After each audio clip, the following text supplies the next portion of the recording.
నమస్కారం, VFM news కి స్వాగతం. అనంతపురం అర్బన్ నియోజకవర్గంలో వైఎస్ఆర్సీపీ నాయకుడు దాడులు ఎక్కువైనాయి.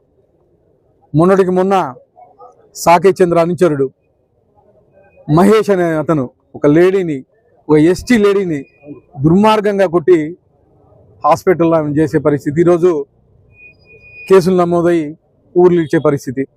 నిన్నటికి నిన్న గోపాల్ అనే 3వ డివిజన్లో గోపాల్ అనే బోయ కార్యకర్తని, బోయ గోపాల్ని ఇష్టానుసారంగా అక్కడ ఉండే డివిజన్ కార్పొరేటర్ భర్త అలాగే కొంతమంది కలిసి పొద్దున్నే దాదాపు 10 మంది కలిసి భౌతికంగా దాడులు చేశారు.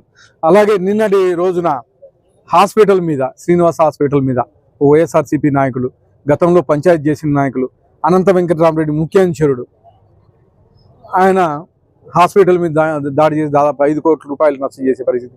అంటే గతంలో ఇంకా జగన్మోహన్ రెడ్డి ముఖ్యమంత్రి ఉన్నాడు అనుకుంటున్నారు వీళ్ళు. గతంలో ఏవైతే చేశారో అవన్నీ ఇప్పుడు కానీ కంటిన్యూ చేస్తూ ఉన్నారు. కానీ మా ముఖ్యమంత్రి వర్యులు లా అండ్ ఆర్డర్ ప్రకారం నడుచుకుంటాడు. ఎవరైతే ఈ చర్యలు చేస్తున్నారో వాళ్ళ మీద ఖచ్చితంగా లా అండ్ ఆర్డర్ ప్రకారం చర్యలు తీసుకొని ఖచ్చితంగా లోపల కూర్చోబెట్టే పరిస్థితి ఉంటుందని చెప్పేసి ఇంకోసారి గట్టిగా హెచ్చరిస్తూ, ఇంకొకసారి మా తెలుగుదేశం నాయకుల జోలికి వస్తే మాత్రం ఎవరిని వదిలిపెట్టే సమస్య లేదు.